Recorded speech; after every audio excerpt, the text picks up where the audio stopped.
There's only one place in the race. It's first or finish. People step back in shock. They can't believe we actually paddled that distance. It's 32 miles of agony.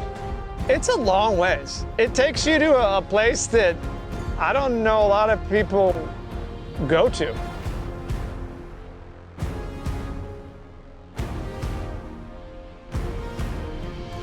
Everyone's cheering for each other. Your friends, your family, all the paddlers that you've been training with, and we're all so happy. Step on the beach and you are feeling tremendous. Kind of establishes our spot here in the South Bay. We have the Catalina Classic. It's right here. It represents these people that have done it in the past, and it's going to represent the people that are going to do it in the future.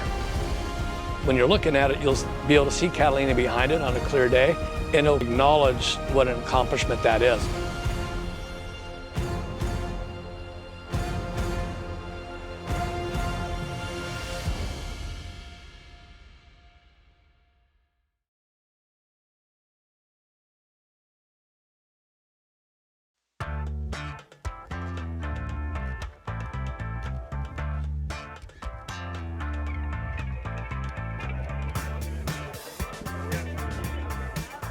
Catalina Classic, it's 32 miles long. It's kind of known as the granddaddy of all the paddleboard races.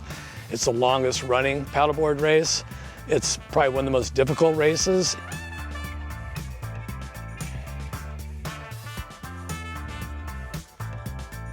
It's a big rite of passage around here, and you can't disrespect the race or the distance. Like, if you try and not train enough, it's gonna bite you. It's ugly out there. There is no walking in paddleboard racing. In the marathon, you hit a wall, you bonk, you can walk. There is no walking out there. I'd bonk a few times here and there, a lot. Bonking comes from thinking I'm okay, I don't need to hydrate. I paddle at a point that I'm very comfortable, I can go almost all day. But if I click it up at all, it's painful and it hurts and I can't do it. I came to the Catalina Classic watching people do it before me and just thinking, that is such a challenge. That is huge. That's a big challenge across that channel, and I really want to do it. People who hear about the race, I feel like all they can think about is, oh man, that's crazy, you're nuts. You know, but that's about as deep as it goes. They don't understand kind of the training, the pain, the commitment, the time commitment. You start training for this early spring, maybe possibly even late winter, and it becomes almost like a job. And it takes a lot out of you. It takes a lot of you. It takes a lot of, if you're married, it takes a lot from your wife, your husband. It takes a lot from your girlfriend, boyfriend, your family. We started last November, and we started doing intervals 2 days a week. In the cold, we're wearing all neoprene. I'm wearing a hat, booties, and I never paddle like that. The folks that do the Classic are tremendous athletes. It really is a test of will getting across that channel because you question yourself many occasions as you're moving through.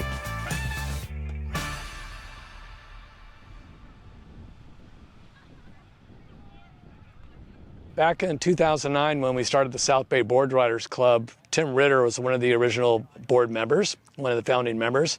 And Tim and Paul Hennessy had run a series of races called the Hennessy Paddleboard Race Series up and down the coast. I asked him, I said, why don't we do some paddleboard races like you did with Hennessy's? And he said, no, what I'd really get behind is we got to create a statue over at Manhattan Beach Pier to commemorate all the paddlers that have done it, to commemorate the race. That's what we need to do. And then in 2016, I just had to start something, an idea, so I started talking to different people about it. That's when it all started, so it's been a 7-year process. I got involved in it early on when we were starting to meet with some of the council people in town and going through the various iterations of what the statue was going to be. So I was there at the beginning. I was involved more with budgets, keeping things on track as best we could, although it took 7 years. So I guess maybe some would say I didn't do that great of a job. It was just a sketch on a piece of paper, just one figure on a simple thing. We thought about putting the winners around it. We showed that to the mayor at the time, and it just morphed from that. It went to something so much bigger and just grew and evolved. We met at the Alternative City Hall, also known as Shellback. And we sat down with Ed and Tom and everyone, and they came to us like so many others do and saying that we had this great idea. And we're like, okay, well, we've heard great ideas before. Then we had to say, well, you know, but there's this, this, and this. And when they told us the idea, it was a great idea. We walked them down the pier saying, we want the statue right here on the pier. And they immediately said, it's not going to go on the pier.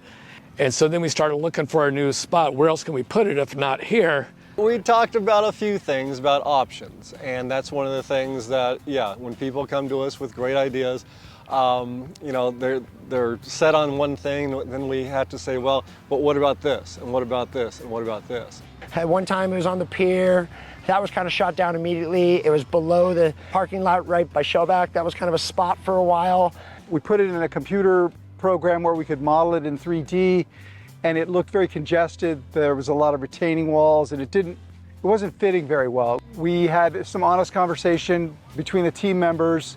We had issues with the location down at by the pier and everything, concern about vandalism, concern about the weather, the activities that go on down there, ADA access for people who are interested, who wanted to access it, and the difficulty of maneuvering around the sand.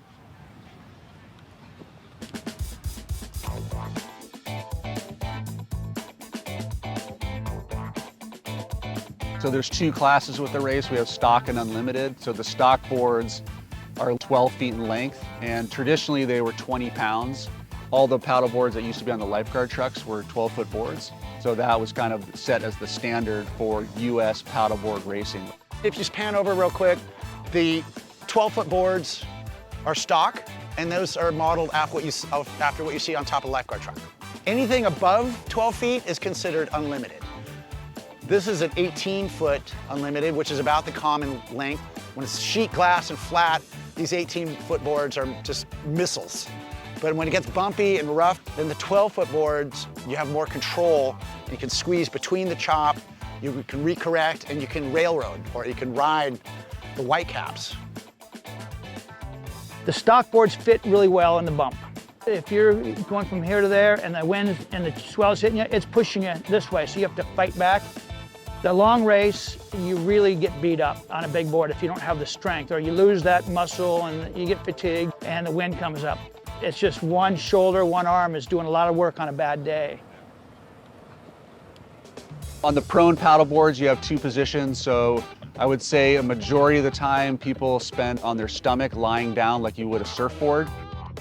Prone paddling is just like you're gonna see like guys and girls paddling surfboards. It's more of a freestyle stroke.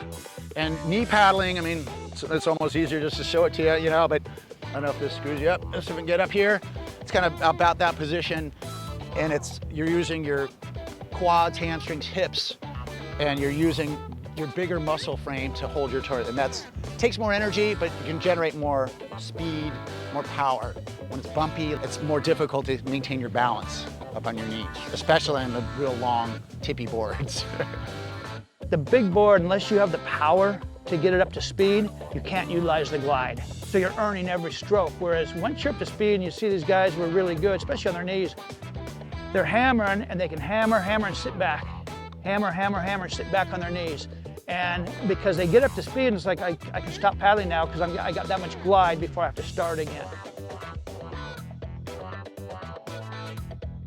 It's great having a stock board. I think a lot of us enjoy that part of paddling. It's kind of the roots of it. You can take it out in windy conditions. You can take it out in calm conditions. Like, it's just a very versatile board, and it's very traditional. Whereas the unlimited boards, they're more expensive, they're longer, they're definitely faster, but people, I mean, still have that connection with the stock board and just kind of the roots of paddling.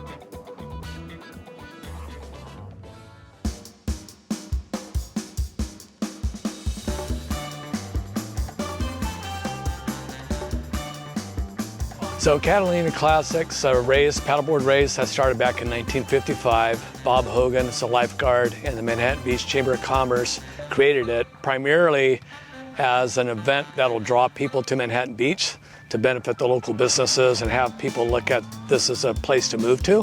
So they're in the stage of trying to grow the community.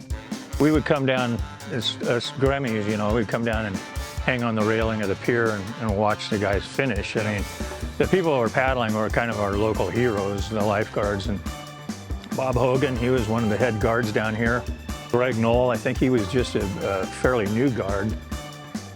The Classic was a mythical event when I first heard about it as a rookie lifeguard. There was a community of paddling way back in the 30s. Back then, it was kind of a engineering feat to see if we can build a board durable enough to paddle distance. And Tom Blake, the inventor of the fin, he developed a board that he felt was sturdy enough to handle a Catalina crossing. Tom decided to design a board that could be faster, and he eventually wanted it to be something that could be used as a rescue board for lifeguards. So he designed this, a coupe box. It's hollow, it's made out of plywood. He was really trying to promote the board. He and 2 or 3 other guys paddled from Palos Verdes to Catalina. It's about a 26-mile paddle on this board. So the very, very first crossing was back in 1932, the opposite direction, to Catalina. Tom Blake, Pete Peterson, Wally Burton, 3 LA County guards, did it more of as a feat to see if it could be done. It was done, accomplished, and kind of one and done. We did it. It wasn't back until 1955, Bob Hogan, LA County lifeguards, decided to resurrect that feat, except go the direction Catalina, the Isthmus, to Manhattan Beach Pier. And the Manhattan Beach Pier was the epicenter. Dale Velzy was there, Greg Knoll was there, all the shaping, so that's where they decided to finish. You have no idea how big of that race was back then. There's so much history here. And if you look at all the old guys that did it, they were amazing guys. They were pioneers, and their boards were heavy. The shapes on some of those Unlimiteds were amazing. They had 5 races between 1955 and they tried to do one in 61. So the original international paddleboard race only ran 5 times. It was a different era then because navigation was different. Their ability to conduct a race in bad weather or fog, they just dead reckoning going from 2 harbors.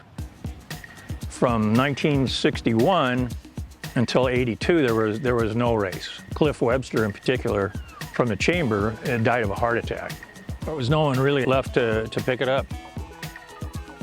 At that time, Bob Hogan, who was the lifeguard that was involved in getting it going, he and his wife and family started sailing the world. Carol, being the writer that she was, right after it all went downhill at 61, he wrote a piece called The Death of a Dream. That's a pretty good summary of how they'd envisioned this race. Just as it was just starting to get going, it just ended. I was assigned to be the lieutenant down here in Manhattan in the summer of 81, 82 in there. I started asking around, kind of like Bob Hogan in 55. He just went down the beach and said, okay, who wants to paddle? In 82, I heard about the race. I was bartending at Beachfront Birds, and the guys that paddled that day came in there partying, and they told me they just paddled Catalina. I was just so bummed I didn't know about it. So in 83, I was there. We went through all the rules and tried to update everything with more modern equipment and kept the original course. Eight guys and 2 women. Only 1 person didn't finish. It had been 20 years plus, you know, no one had really done it. I mean, as far as the official race.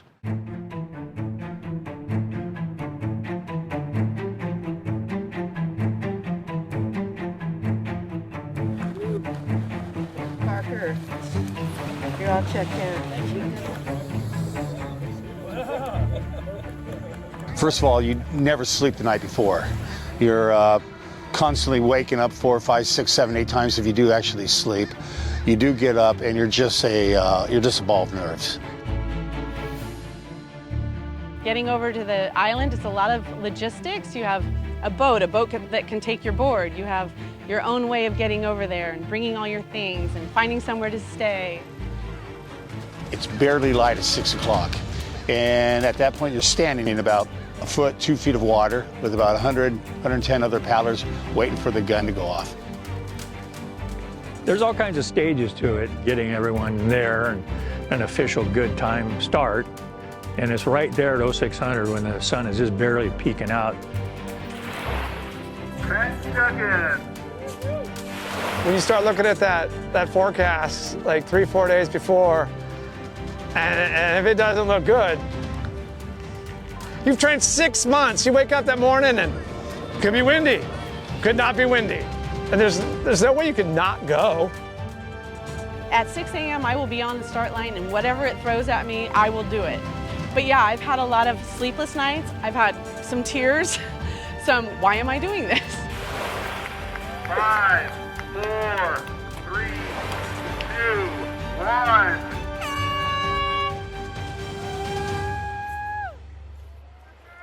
Once you hit the water, once you're on your board and starting to paddle, it all comes together. And you're like, okay, this is why I'm here. This is why I'm here, because I love this. I love this.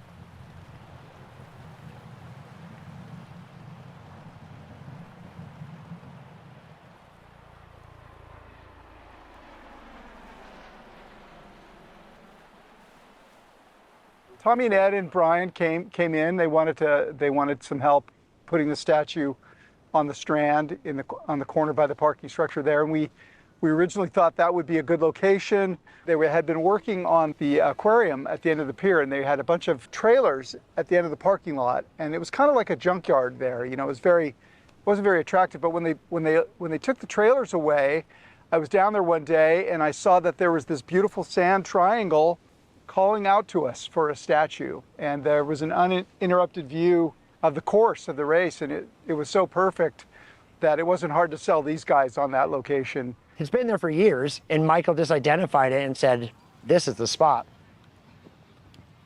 This is at the time we were doing everything on drawings, and we brought Mike in, and he just took it to the next level. He had this genius idea because he loved the shape of the board and said that should be the pinnacle and put it vertical. We talked to the Manhattan Beach Arts Commissions. They said usually public art, anything significant like that is done in 3s. And we were working with the arts liaison with the city. He said, you guys, this is a really great location. You know, you could do more if you want. Why don't you swing for the fences? And so we put 3 figures in. We did a knee paddler and a vertical figure and a prone paddler. He had one of his guys render this 3D, and it blew our minds. I remember that day. The 3 of them came in, and when I saw the looks on their faces, everybody was so excited. That was the best moment for me. We're all in. And right then, I mean, we all just said, done. Like, the design's done. Let's just refine a couple things.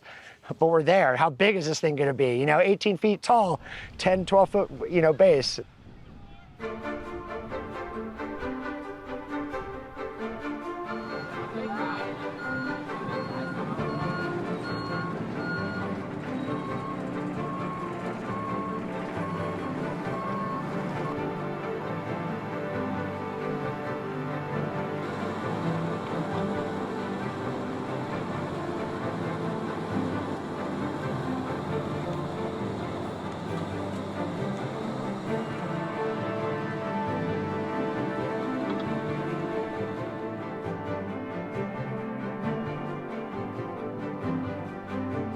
The city council meetings, there were some good ones and some bad ones. And there's times when we thought it's done, there's no way in heck we're going to get this through.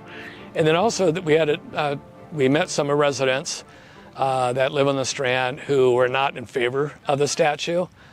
We initially wanted to have like a plaza surrounding the statue with the concrete and some benches and steps coming down from the Strand, so it's easier access for people to get to, as well as a wheelchair ramp. There were some residents who did not want any more concrete on top of that sand, and they wanted it to be in Catalina, not over here. There's a lot of objections. Like, there were meetings where they're like, hey, we got these 4 signatures, we only have 6 more to go or something, and then, oh, something happened, and now we have to have a new signature. And you're just like, wow. And they just stayed positive, like, we'll get it. And then it said, like, hey, we have to raise $300,000. Like, where the hell are you gonna get that? Like, where did we do, like, we did surf contests. Like, what are we gonna sell, brownies? Like how's this gonna happen? And the fundraising was an interesting thing because that was something that while we were working on this and developing it, we really didn't have much funds. The South Bay Boardriders Club, we were taking it out of the general fund there to begin with. I spoke with Russ Lesser, who was a councilman here and a mayor in Manhattan Beach many, many years ago. He's also CEO of Body Glove and Dive and Surf. He really loved the idea. So he jumped on board first with a big donation, and that's what got things started. The Stevens family was our largest benefactor. They put up a matching fund, which really got us to where we needed to be in terms of total funding. And then there's other people that don't paddle, but just believed in the project, believe in the history, the heritage of what this race provides.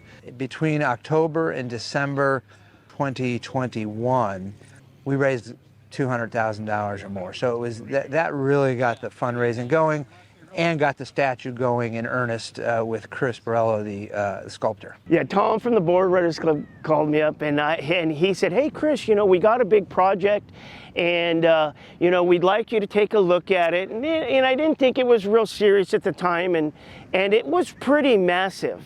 I was like, I'm all, wow, that's huge.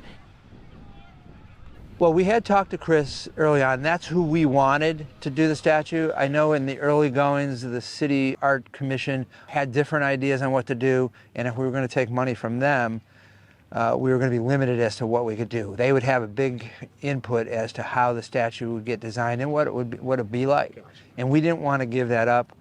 We went through, you know, the city council a few times, and we got shut down a few times. One of the things about these projects that different groups bring to us is, well, prove it. Prove that there's support to do this. We don't want to put something out there and then everyone says, what did you do that for? So part of it was proof of concept, and go out, generate the support for it. There's been a few city council meetings that I've spoke at. It was really receptive, the first one.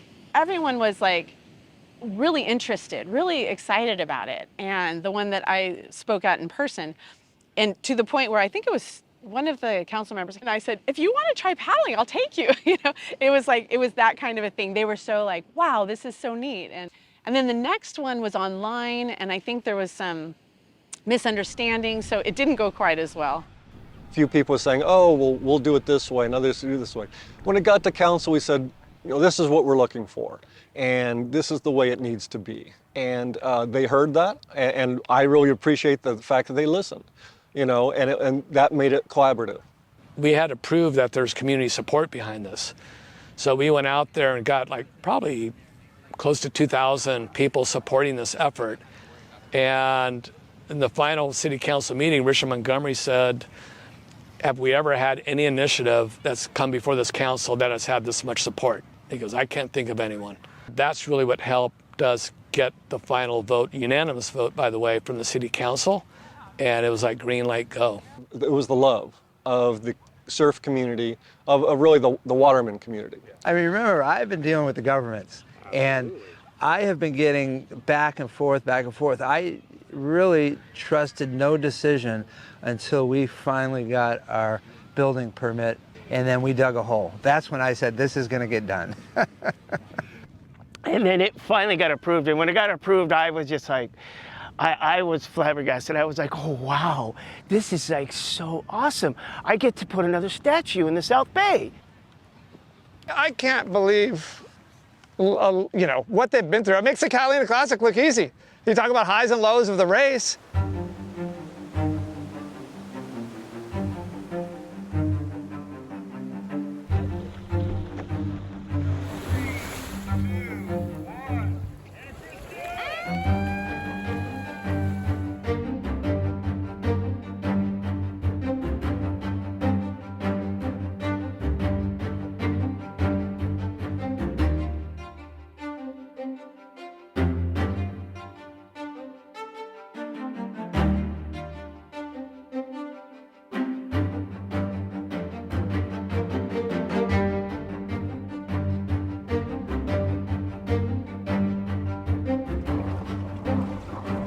After about the first hour, it spreads out pretty well. And usually, more often than not, you're anywhere from around 3 to 7, 8 other people, and those are the people normally you see throughout the course of the race. Your jockeying positions, falling back, pulling ahead of them. But at that point, it does spread out. But if you stop out here at mid-channel, depends on where the current's going, the swell direction, wind, you're gonna go the opposite way possibly. And so this is just one constant state of motion. Then out by Ship Rock, that's where we've got to make sure that the paddlers hook up with their escort boats. Each paddler needs to have their own support boat for safety reasons and for help directions, food, and fluids.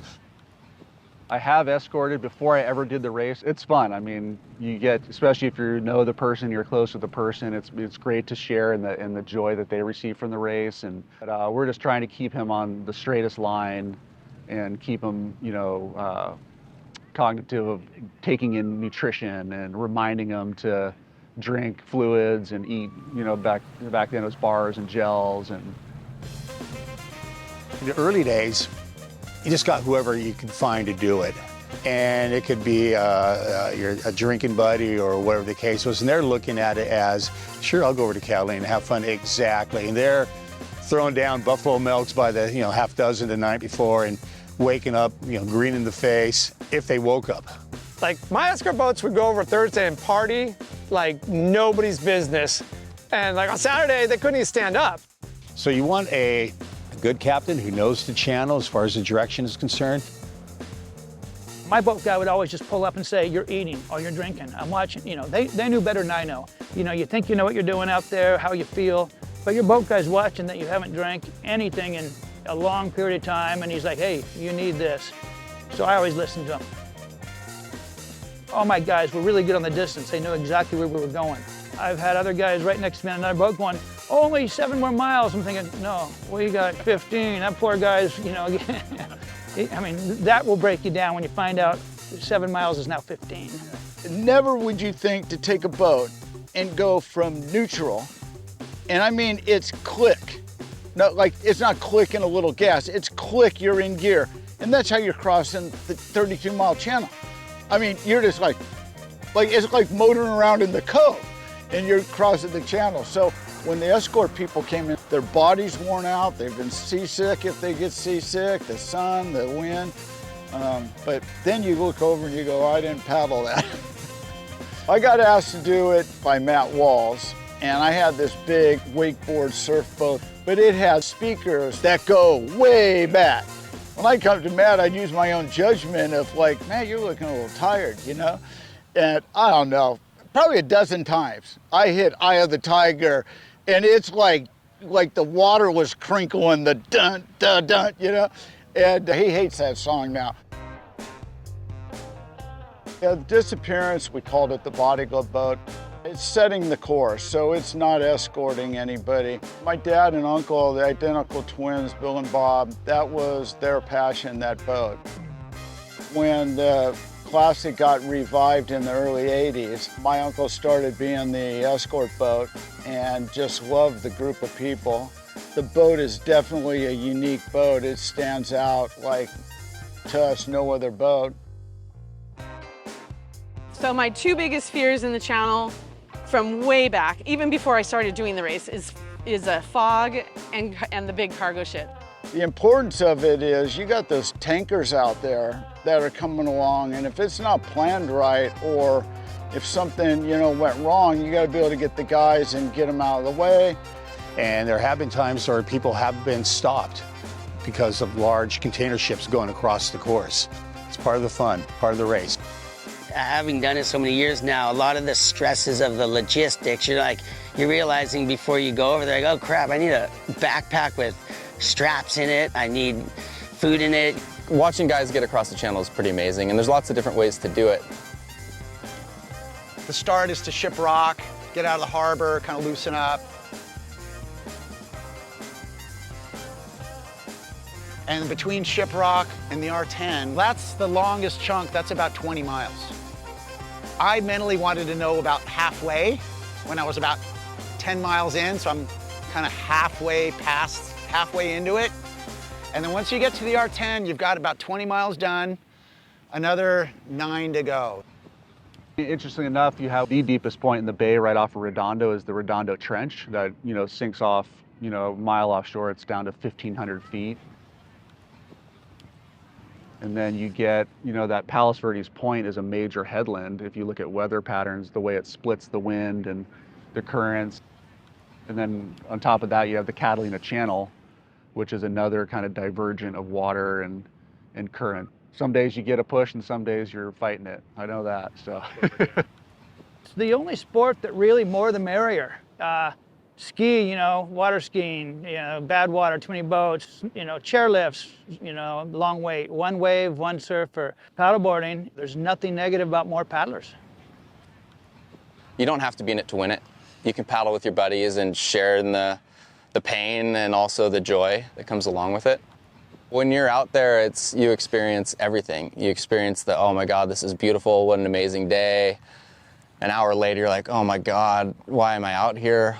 This is miserable. Why are my boat guys over there? What are they doing? It's the finding that place where you know you've worked hard for this and nothing's going to stop you. Maybe you have a banana and you're like, oh, okay, actually I feel okay now. This R10's right there, we got this, that's familiar. And then you get in front of the break wall and you're like, oh my God, I haven't moved in 20 minutes, what's going on? So it's this roller coaster. And I think everybody has those highs and lows. I do slow down some, but I try to find that next level to pop back into. And that's usually when I hit the R10, I start getting excited. So the R10 is a buoy, and it's really kind of a South Bay icon itself. It's just a bell buoy. It's a big bell buoy off of Lunada Bay, a couple miles. But that's where we have to do left shoulder on the inside of the R10. That's our marker before we get to the pier. I'm always confident when I'm over there. I'm not racing to win. I'm racing to beat Jay. I'm racing to beat Walls or Tommy or whoever else. And that's the race within the race that you hear about a lot. You know, like these guys who are out front, they're finishing when we're like getting across the R10, you know. We're going to have some people that are going to finish this thing in 5 hours and a few minutes. And we got other people that are going to be finishing in 9 hours, which is the deadline. Yeah. So it's going to be a long day out there.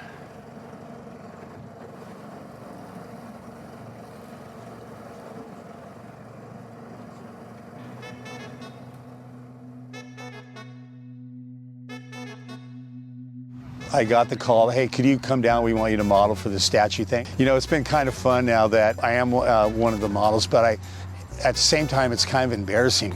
I'm honored that I was able to be one of those models that represents all the incredible people that have done this. And something I'm going to be able to look back on throughout the years and just be extremely proud that I had a little bit to do with that. It feels really cool to know that I contributed to that, but I mean, the coolest, of course, is that it's going to inspire girls and women to do this. And at my age, I like people knowing that I'm older and can still do this, just to inspire all ages of gals to do this, because it's such a great sport and it's so good for women to get out on the ocean and go do something that's hard for you, all for you. You know, it's really cool. First of all, what they did is they gave me a rendition of what they want. Okay, so I'm able to I take a quarter size model, okay, and it has to be exactly quarter size. If it's off an inch, it's going to be off 4 inches when it's life size. Fingers have to be the right length. The characters have to look happy. So I'm able to sculpt these little characters in clay. And then once I get like an okay, you know, from the approval of the statue, I will take it and mold that little quarter size piece of clay, and they enlarge to a life-size foam figure.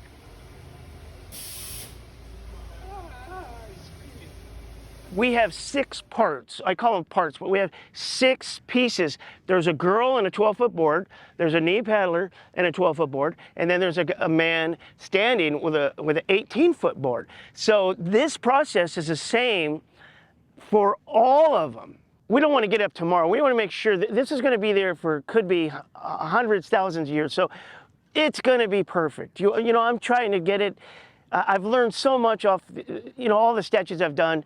This one I'm really putting everything I got into it. And I don't know if I'll ever be able to do one like this again. So this is like, this is really, really a blessing, you know.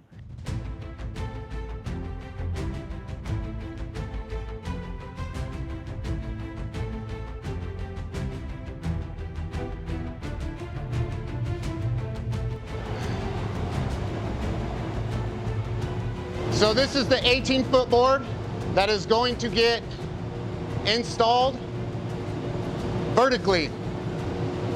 So we have it reinforced with the 4-inch by 4-inch stainless steel 1/4-inch thick tubing that runs all the way up. This is just an example of the reinforcement. You can see there's one here, there's one here, 12, 13, 14, 15, 16, 17, 18, 19, about 21 pieces. We're just waiting for the metal to melt down right now in the furnace to get to temperature, and then we will then pull those shells out and pour the metal in.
This is how she started.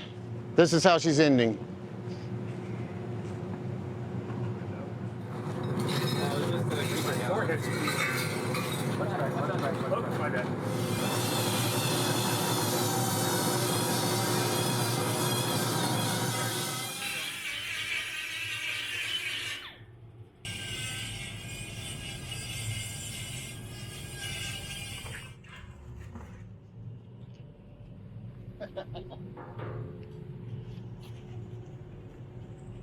Go ahead, Rock, go ahead. It's kind of actually the water, too. It's not heavy.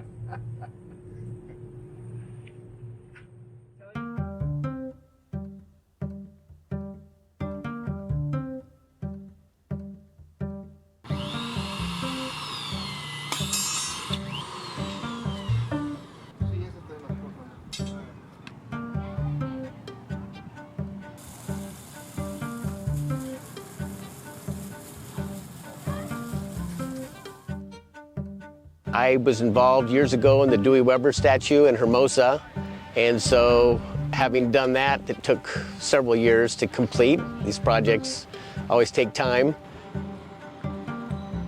There is logistics. You're here at the beach. There's no parking. There's no access. There's the challenges.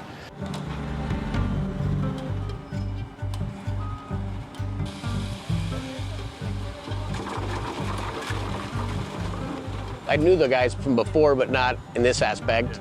And we all clicked. We started to have really good coordination meetings. We went through plan check.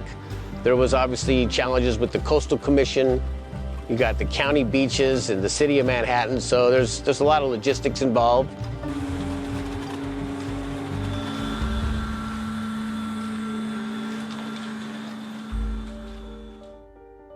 I was approached by Ed McKeegan and Bennett Talski, and they were looking for someone to collaborate with on the statue, and it was just an exciting feature. I have a lot of friends in the South Bay, and I've lived here my whole life, and I'm very aware of the Classic and a lot of my friends that participate, so I thought it was an honor, and I just think it's a really, really nice feature for the city of Manhattan Beach.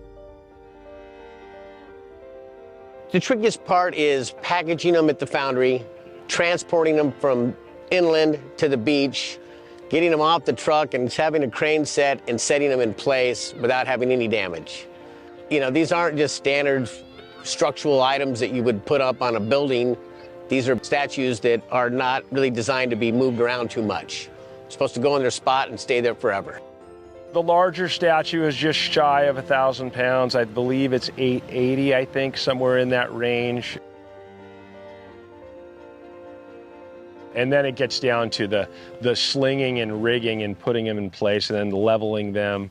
You know, during the course of construction, the team designed a leveling feature with a leveling plate, and that's going to allow the statues to be installed and maneuvered so they look correct.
But I think that higher is better, and then we can always come down. We can't go back up. Yeah, we can't go back up. This one's probably going to slope, though. It's a pretty dramatic slope. So. Right, so this one's going to go down maybe 4 or 5 inches. So the back is probably perfect.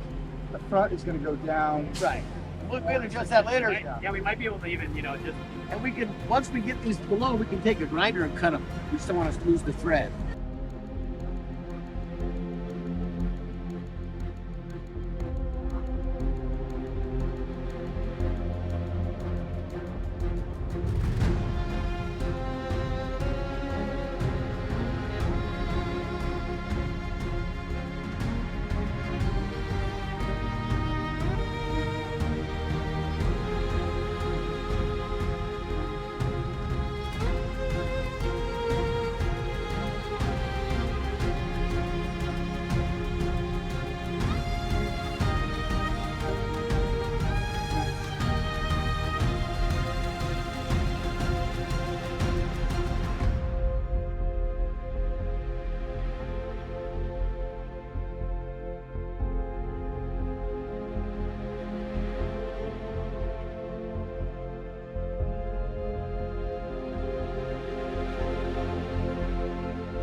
First place, last place. This is an accomplishment for anybody that can do this. This is amazing. Ladies and gentlemen, this is the granddaddy of all paddleboard races. This is the Catalina Classic. And this is the race that all the others are based off. This is the original paddleboard race.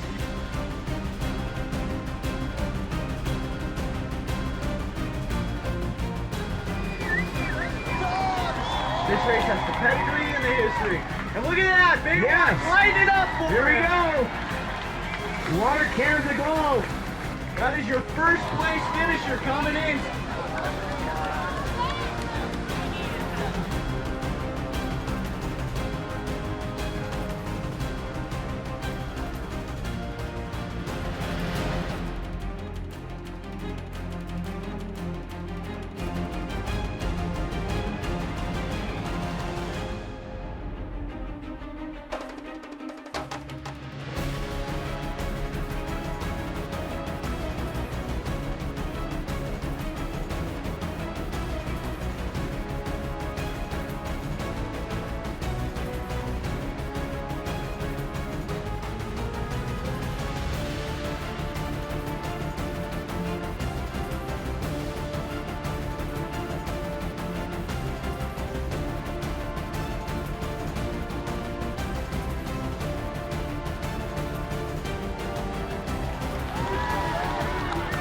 Catalina Classic. 8 hours, geez, I can ski. Fantastic. Well done. Liz, Hunter.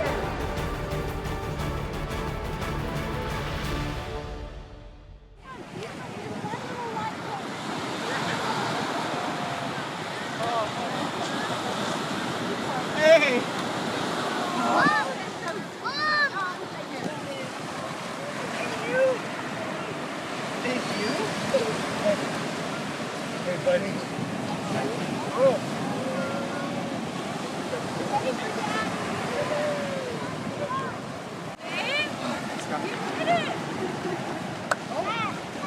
I gotta have her. Hold on. There were times in years where I'd finish and I just wanted to get out of the water, and I'd zoom in. And I tell a lot, especially first timers, I tell them, stop, sit, and take it in. Think about when you first started possibly training for this in February, or the year before when you actually decided to do the race. Think about everybody who's helped you along your way, your buddies who you paddle with, your families and friends who have supported you. I have some incredible friends that will be there on the beach, and your friends greeting you. It makes it all worthwhile coming up on that beach.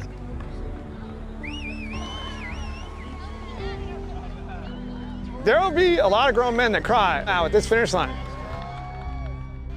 There was a really fast, distant runner that trained with us one year. I mean, he was no joke running.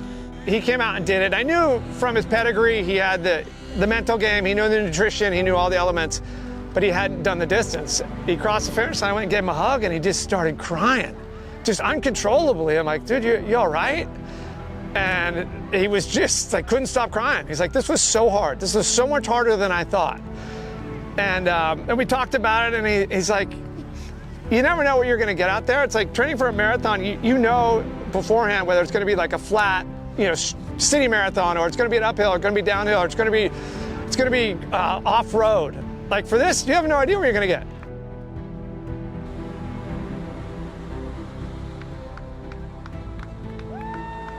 I have a friend, Jeannie, who has been here every single race. We don't see each other much during the year, but she comes every single year. It's like faithfully.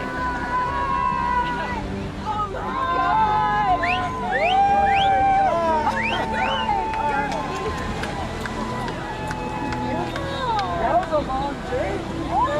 That was my longest paddle. It's such a blur.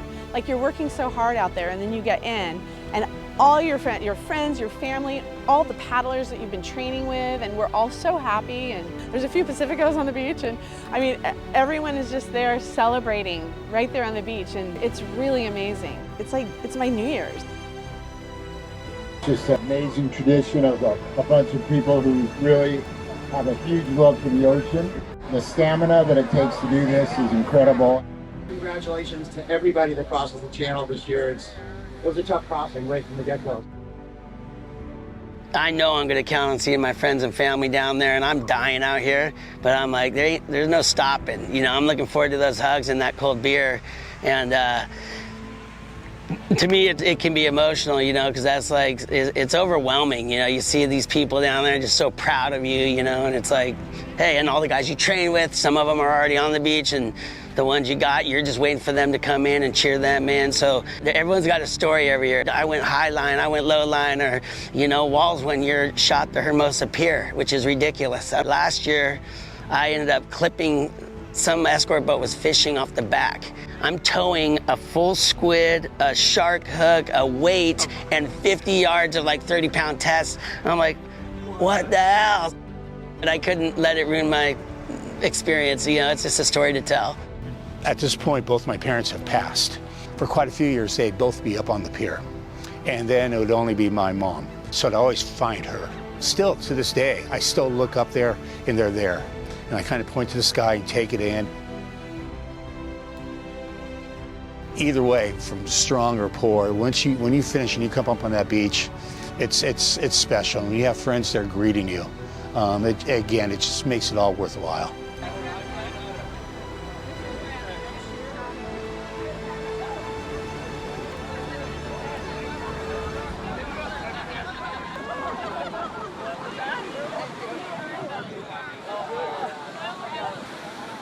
Tommy's coming.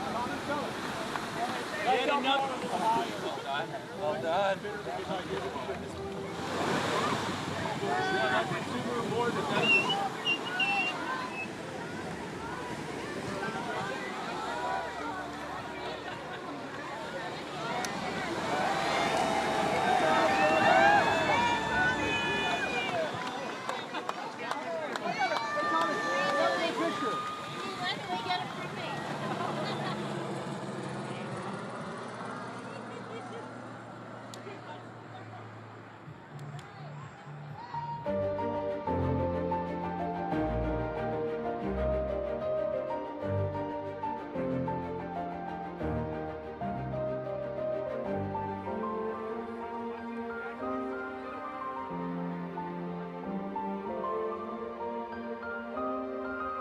Seven years ago.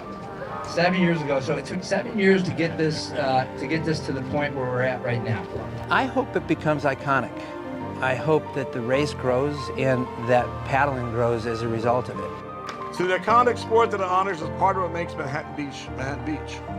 The statue is amazing partnership and collaboration in the city, South Bay Boardriders Club, the County of Los Angeles, and the California Coastal Commission. Once they saw what it was, look behind me. Once they saw what it was and the height, that's what gave them the support to say yes and make it happen. We want people to walk by and say, wow, that's so cool. Are those boards really that long? You mean they paddle those all the way from that island? The Stevens family basically said, we'll match whatever you can raise by the end of the year. Thank you, Stevens family.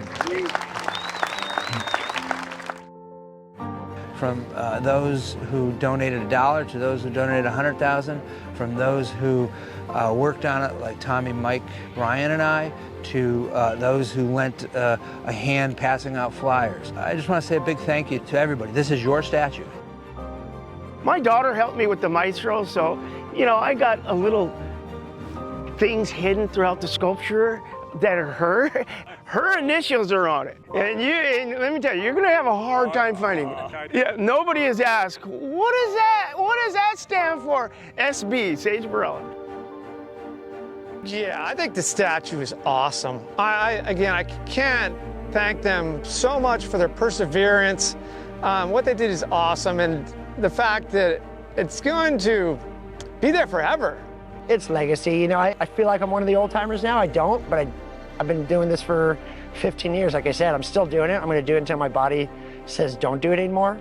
I'd love it if my kids did it or my son did it one day. It's really an amazing tribute to everyone's effort who's done this race, has escorted this race, has sponsored this race, and has a special place in their heart for it. I think it's an honor to the Hogan family and the legacy. You know, and I said hello. I've never met her before, Mrs. Hogan, but I think it's just, it shows a lot of the integrity and the pride, and it gave me goosebumps to think this is still a living family. It's been a labor of love just to see the whole thing grow, right? And then to have a statue that people can look at and go, wow, well, what is this? And it's still going. When you grow up here, the South Bay, you know about this race. And in the back of your mind, it's like, I gotta do that. If I consider myself a surfer, a waterman, I need to get that one notch in my belt. I can't tell you how many people I've met who have become friends for life through paddling. You know, and you're stuck next to somebody for 6 hours or 5 hours, you become friends pretty quick. You got to talk about something, and you know, you shared that 3 to 5 hours of nightmare with them, and the paddling community is pretty tight. The reason I kept coming back, and I thought I was one and done in '99 when I first did it, it's a camaraderie.